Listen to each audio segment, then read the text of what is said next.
We're going live. We're going live. All right. How y'all doing? Good morning or good night, wherever you are from, wherever around the globe. All right.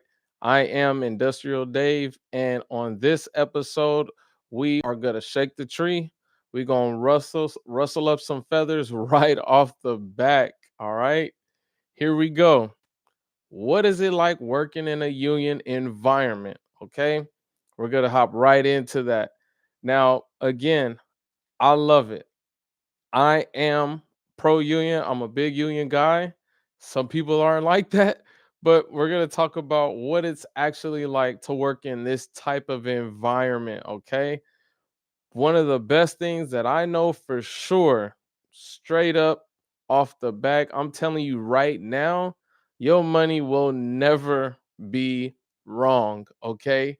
I'm telling you straight out the horse's mouth, if you got an issue with your paycheck, if it's late, you missing 30 minutes, 15 minutes, 2 minutes, okay? A couple of hours, it will get corrected on the spot, okay? Ain't none of that. It's gonna be on next week's check or this and that. They will, I've seen it. They if it's wrong, they will cut you a check on the spot, okay? And depending on what part of the country you're in, the contractor can get in trouble for every day that they are wrong about an issue. They will owe you hours, okay? It's all about the money. This is why we do what we do for the family. Your money will be right. That is number one. You will not have an issue fighting about your money. I promise you that, okay?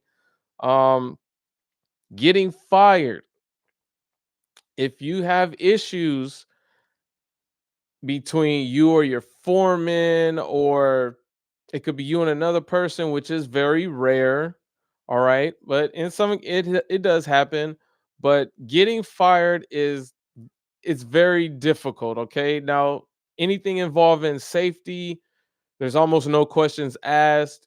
You will be pretty much fired on the spot depending on what type of violations that you are doing as far as safety, okay? But all your other stuff like coming in late, maybe busting a urine analysis test, being disruptive if there is such a thing in our field, but just getting fired is a little difficult. Is pretty difficult. You know, that's we have a job steward. So for those of you that don't know what that is, the job steward is there to protect your best interests. Okay. The job steward is usually appointed by the union hall.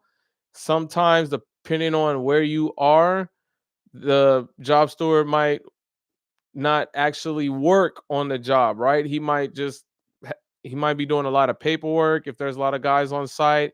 And sometimes he is working, but for the most part, he is there for you. He's a representative of the union. He knows all the bylaws, all of the contracts that you guys are working under as far as agreements between the union hall and the contractor, and he's there to essentially side with you and your best interest, with also having to make sure that the contractor is getting a fair share, okay? Even a normal work day, right? Just being a in the trades and being a blue collar worker is something to be proud of, right? It's a sense of pride that you share with the guys and gals that you're working side by side with, knowing that America can't run without you. You know, that's a very special feeling that a lot of us, you know, we get, and we get to experience that on a day-to-day basis, you know, just knowing that this place can't get power unless you maintain the power plant, or knowing that you are doing a job to make make oil available for the Americans and stuff like that. So it's very different. You know, a lot of us, most of us take pride in what we do, right? I hate to say that. You're supposed to take pride in all your jobs, okay? But we always like to take pride and do our job right the first time. So just being a blue collar worker, I'm proud of it. Working in this field made me the type of person I am today. So that's one thing that I do like. Now, the type of people that you're going to come across in this field, you're going to get all walks of life, okay? You're going to get tall people, short people, blue people, red people, white, black. You're going to get a mix of all types of world, from the moon, wherever, okay? You're gonna get them all in one batch. All right. So it's funny when you could be working in the South and be in a crew with a bunch of guys from up north. You could be on the West Coast and be with a bunch of guys from the Midwest, you know. So we all are initially doing the same thing. We're there for the money. So it makes it cool to learn different cultures and the way that people do their job. So I like that. The camaraderie is not there is nothing like it. I will tell you from experience, just the type of people that you meet, you might work with a guy in St. Louis and you might not see him for another 5 years and be you could be somewhere in New York City or in a whole nother country and going to the bathroom and making eye contact with someone that you haven't seen in 5 years, on the same job site. It's happened to me. I ran into guys that I've worked with in LA and ran into them in Alberta, up in Canada. I've ran into guys in California that I worked with in New York. So that is just a wild feeling, and you make lifetime friends. Okay, with this, they share your knowledge, and when you're on the road, and if you are happen to be on the road, you essentially have this wild relationship. And I know they always say, oh, well, you spend more time at work than you do with your family, but it's different than being at home versus being on the road, right? When you are on the road and you're on a job site, everybody's traveling. Everybody is essentially saying sharing the same experience. You guys are all in hotels. You guys have families that you're providing for at home, trying to do everything for the misses and stuff, and go to work and do all these hours. And you might have issues at the hotel, you might have issues at home.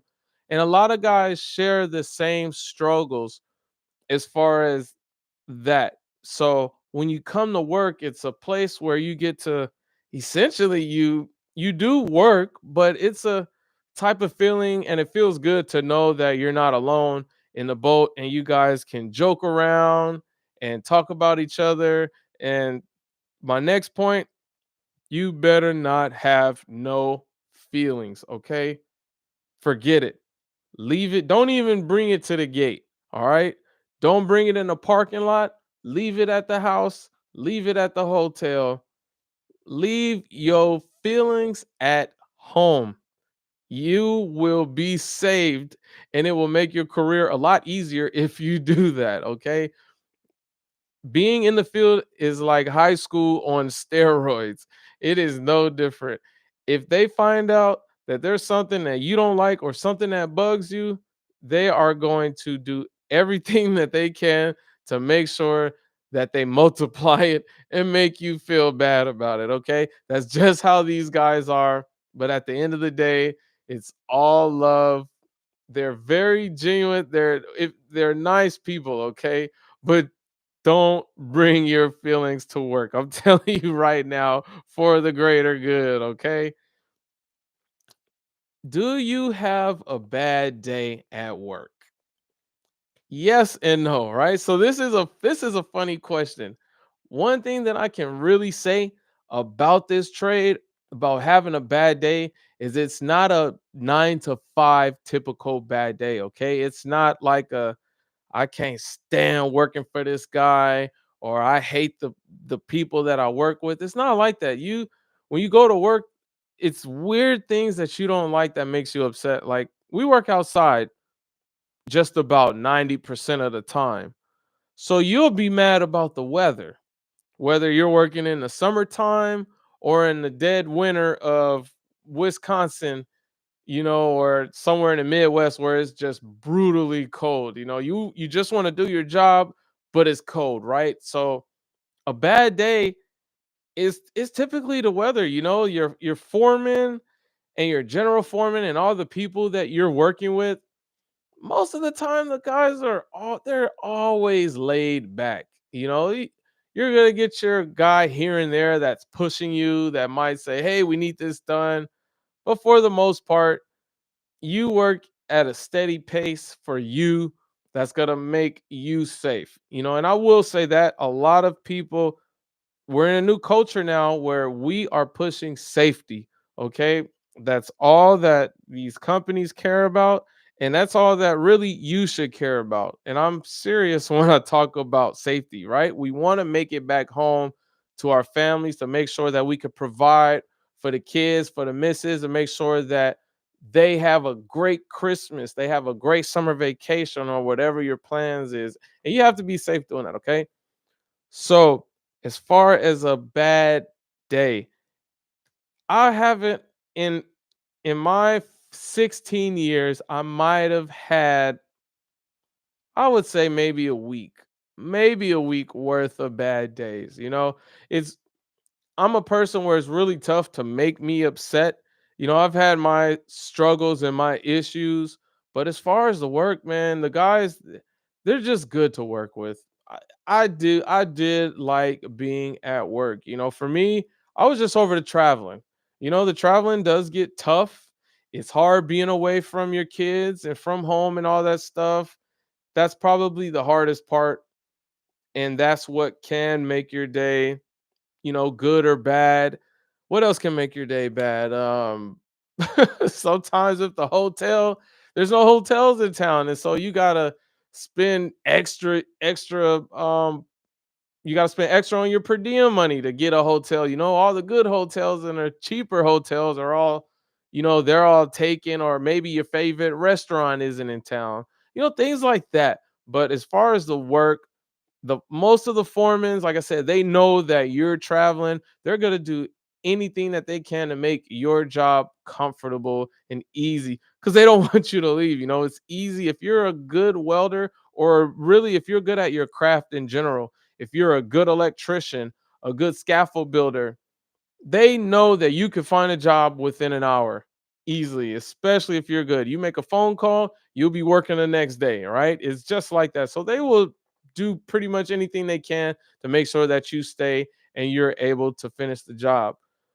Let's see, another thing. There ain't no emails, man. Man, we're outside, It's that's why we do this type of work, is because we work with our hands. We think a different way, so we're not around computers all day, and you don't have to answer to the emails and all that stuff. Just everything is face to face. It's face to face. You talk to each other. I do like that part.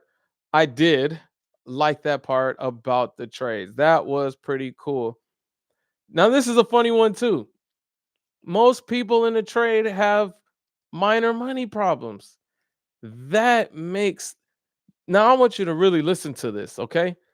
That makes a big difference on the type of people that you're working around. All right. Just imagine if you've never been in this industry and it's your first year, your first couple of years, and you're around a bunch of people who are always complaining about money, right? Let's say, oh man, I can't, man, I got to work these hours. I can't pay this bill. I can't do this. And I got this going on. You're not going to want to work there. You're gonna say, well, why am I here? Okay, that's one thing that you need to pay attention to with any job, right? Listen to how the people are talking. When you go to these jobs, they complain about weird stuff, like, oh man, I they didn't have any boats left at the yard, so we had to settle for the jet skis. And oh man, I was trying to get the Screaming Eagle, but I settled for the regular package. And these are the things that these guys get upset about when it comes to money problems. Besides your other small people, where they're not really complaining, but they're saying, yeah, I got to work these extra hours cuz I just got my daughter a car and she's in college. Or there might be one where, yeah, my son's turning 16 next month and I got to make sure I get his car ready, and I got to make sure his bike is ready for the race. And man, these guys got toys. They got toys and big dually trucks and houses. And I'm telling you, they have if they got money problems, it's because of them. They got bad habits. I'm telling you that right now, okay? When you are making anywhere between 90 to anywhere from maybe $220,000 a year, you're gonna have a different set of problems, right? And you can have a good life, but these guys just don't have. They just don't argue. You do not hear guys argue about bills. I am telling you that right now. Okay. So with that being said, most of the guys are in a good mood. One of the hardest issues are gonna be trying to stay in shape. When you're out of town, they might not have a gym over there, so you might have to do some prison workouts in your hotel room. And then with the fact that you're on a money job where these guys are just banking it in, somebody's always bring they're always bringing something for breakfast. You'll get that random guy. Oh, hey, I stopped by the donut shop. And man, these guys, they don't hold back nothing. Okay, they will come in on a random day with fifth with I don't know, 8 boxes of donuts, man, and it will just these guys, they look pregnant, man, I'm telling you.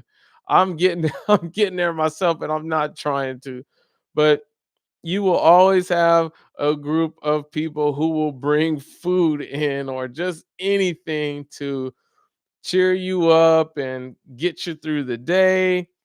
There's always coffee there for you coffee drinkers. I'm not a coffee drinker, so that's a cool thing. The guys are always in a good mood, and workers are also we're very uplifting. Like I said earlier, we share a lot of the same problems, which are mostly being away from home. So there's always that one guy around who will say, "Hey, man, Dave, just keep your head up, and we're almost done with this job. Just one more month, and we'll be out of here. We're gonna get through these 12s. Just remember why we're doing it. We're doing it for little Johnny, we're doing it for little Sarah." And they're just real uplifting. And even if you don't know how, even if you're an apprentice, and this is important for if you're just getting started with this type of work, there's nothing to be embarrassed about if you don't know anything. They're always helpful. Now, will they laugh at you? Of course they will. Sometimes, right? But they're just doing it jokingly. I promise you. They are not there to hurt your little feelings. But on a serious note, the guys care, okay? Because essentially, if you're an apprentice and you're not there to work, you're not putting in the pension, right? It all comes together, okay? It's all interconnected, right? If you're working, that means the pension's being built up, and then it'll be there for you when you get ready to retire, so you can get your 90 to I think I've heard some guys getting 80,000 a year, some guys getting, I think our union cap is about 96,000 a year for retirement and all that stuff. That's every month. So they want you to be there, right? So you can put in a pension. Um Another thing, most guys, they have a lot of common sense, okay? I believe this is just part from being in the field and working with a bunch of people who we use a we use a different part of our brain. We're not real book smart or real tech savvy. Most of us who are in this field are very technical with our hands. Most of us learn by visually seeing or hearing. There's a few in there that learn by reading, but a lot of us, we work with our hands, so that's how we learn.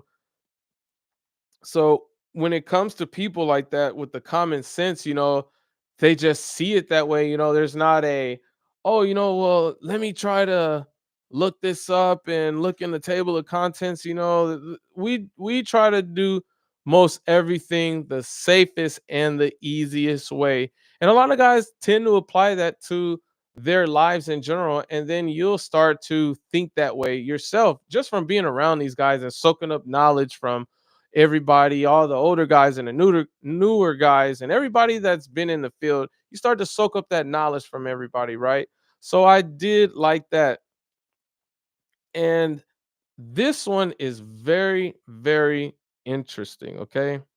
I'm going to talk a little bit slower because this is something that people who are not on union jobs, construction or not, just any type of field, I'm telling you, this is very true. And I want you to listen to me on this. Okay. When you are on a union job, okay, with a contract, most people are journeyman apprentices or they're a certain type of class. They're working under a contract, okay? So, with that being said, under a contract, what does that mean? Everybody's pay is visible. It's not a secret, okay? It's not a secret that th- the guys over here are making $48 an hour. It's not a secret that these guys are making $62 an hour. It's not a secret that you might be making $39 an hour.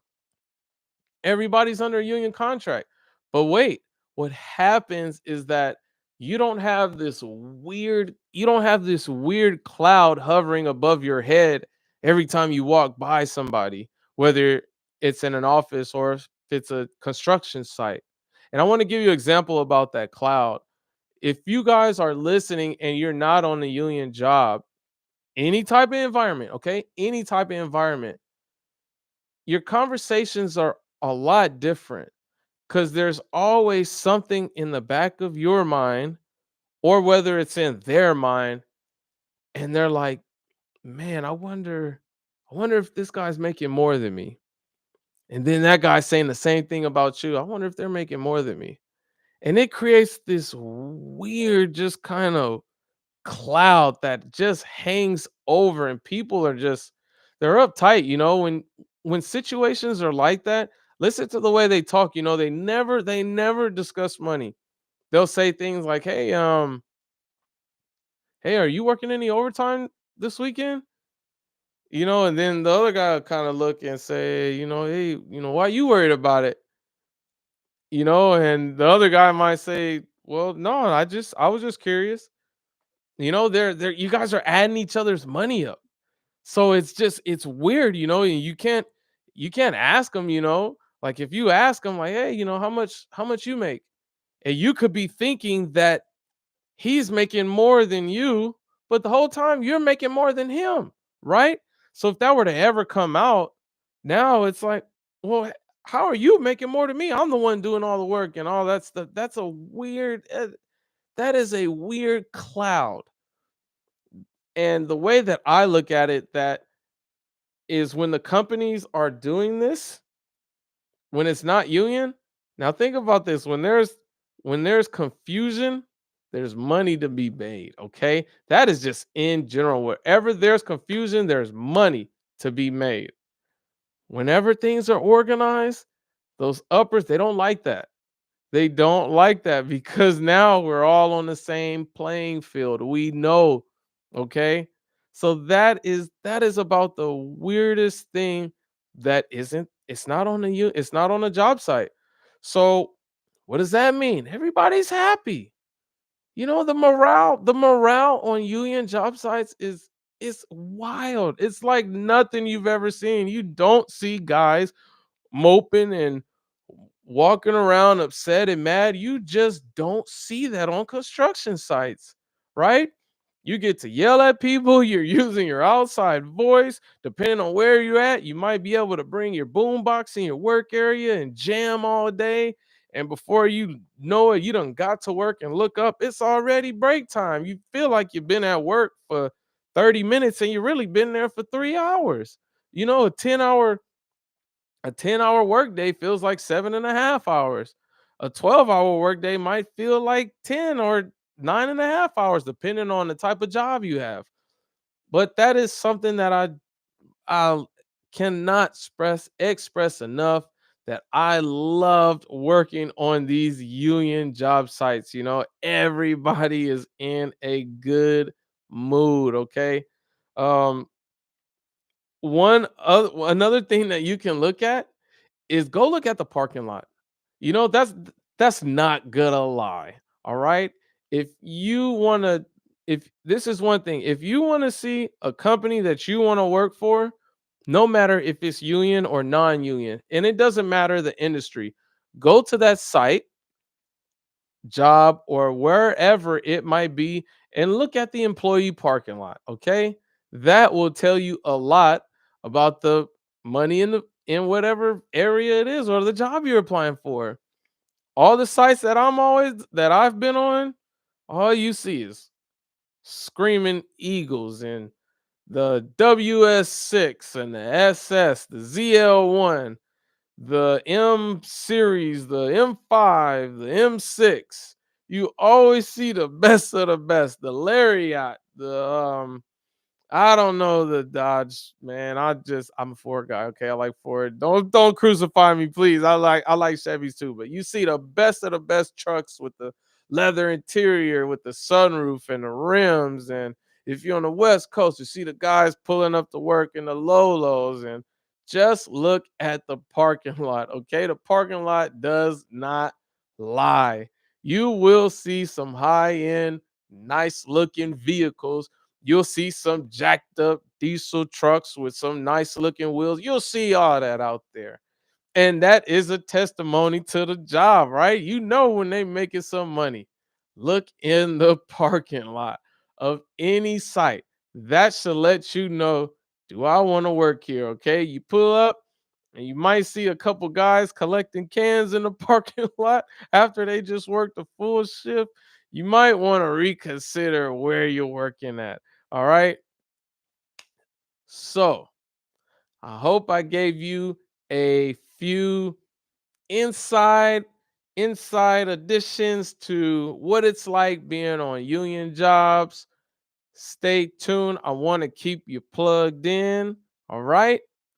It's Industrial Dave, and I am out of here on this live. I'm acting like this is a video. It is a video, but it's a live. So I don't have to do all that fancy stuff. So you're going to see me in this live button, and I'm going to try not to be all awkward with it. But hey, it is what it is. I'm going to end it, and I'm out of here.